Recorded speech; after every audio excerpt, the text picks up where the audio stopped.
All right, time for another interview in place, and this one is a special one. It's the Associate Athletics Director for Football Comms and Special Projects, longtime Sports Information Director at San Jose State, Lawrence Fan. Lawrence, how are you?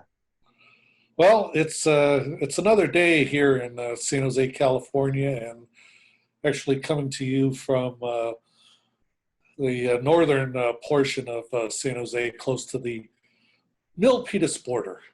Okay. Well, Lawrence, you agreed to do this with a funny response to me, but I had an agenda when I asked you, and normally we would be celebrating an anniversary for you in the office, but we can't be in the office. But you had a work anniversary here very recently. How many years is it now? Well, finished 40 years Four at San zero. Jose. 4-0. So we are into season or year number 41. Okay. Now, did Yeah, you? longer than you've been alive, Justin. Yes, it is. Now, did you make yourself a fan cake to celebrate the 40-year anniversary? Well, actually, I ended up working on the 40-year anniversary. So it was basically standard operating procedure, business as normal. Well, from everybody at athletics, and I do mean this, I've talked to a lot of people. We want to say congratulations to you, Lawrence. Obviously, we appreciate the longevity and the work that you put in. Well, it may be 40 calendar years, but I think if you were to add in actually add up the number of hours, it would be somewhat frightening. Do you have a specific? I mean, a lot of people ask you this, I imagine. Do you have a specific memory that you look back at? 40 years is a long time. Do you have a specific memory you look back on and say that one may trump them all? Well, in thinking through the 40 plus years, it kind of falls under the category of if you think you've seen it all, you haven't. Right. If you think you've experienced it all, you haven't. Earlier today, I thought about what I missed out on, and probably one thing that I missed out on was maybe not, and this was on a Saturday, I believe, was not walking out of the office to see San Jose State legend Julie Menendez and Muhammad Ali walking down the promenade on San Carlos Street. Right. Because the champ, the greatest of all time, I wanted to come and see Julie, who was his coach at the 1960 Rome Olympics. And the champ was staying at the St. Clair Hilton down the block, and came down to see Julie, and Julie was showing him around, and I didn't, like I said, I should have popped my head out of the office just to see what it was like. Well, I mean, I imagine there's a lot. Did you know that you were going to stay as long, or did you ever envision you were going to stay as long as you have when you first took the job? I thought I was going to be toast on day number 2, because it was time to write the announcement or compose the announcement that I was going to be the men's athletics department sports information director, because at that time there was a men's athletics department and a women's athletics department.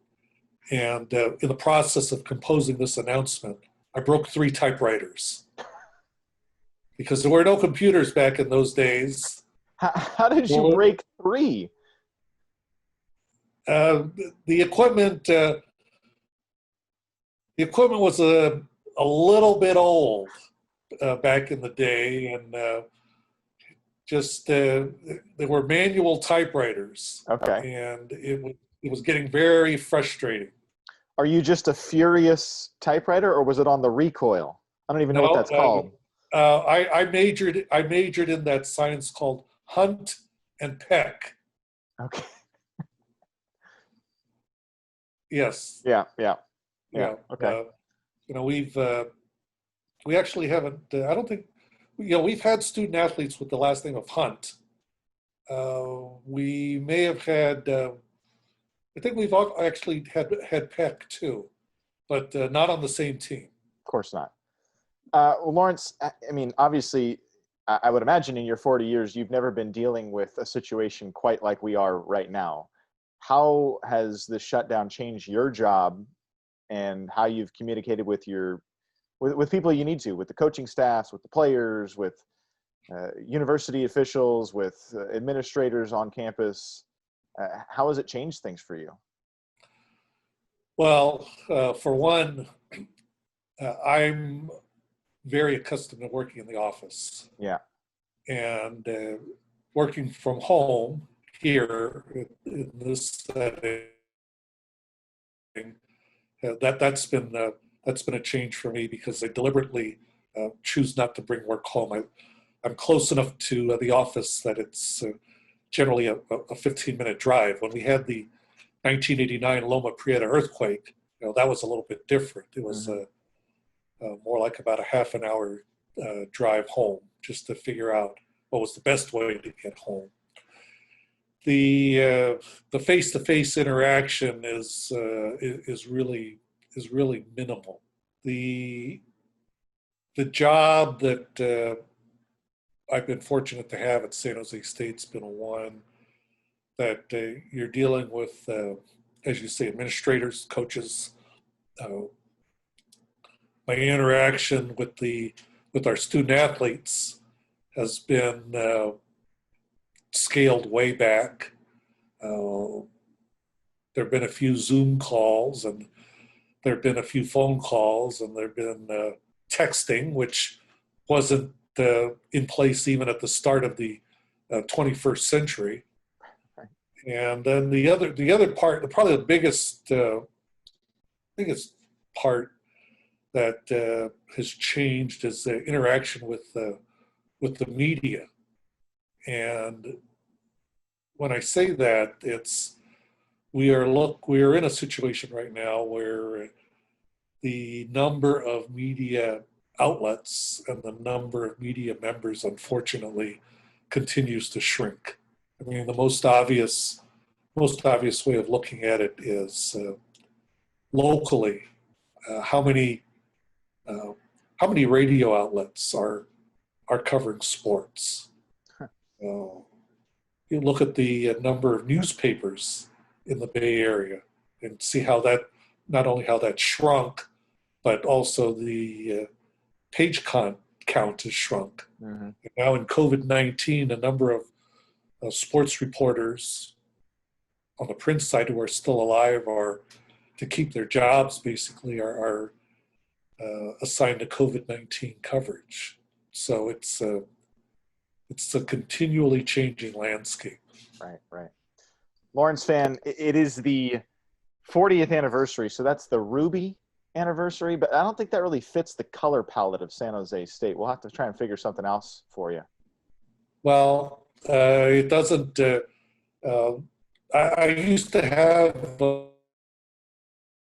a fair amount of red in my wardrobe back when I started, and basically because in the Chinese culture, red is the color of good luck, and so there were some red ties and some red shirts and some a red polo, and growing up as a 49ers fan, the 49ers are red and gold, so uh, there are there was there was red, but there clearly is very little of that now.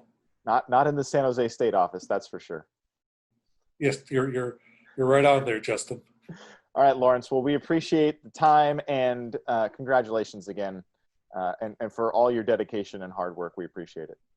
Well, thanks, Justin. I had a chance to see your growth as a student broadcaster for KSJS, and with a strong recommendation from our mutual friend John Schrader, you've been able to stand the test of time, and before you know it, you'll have 40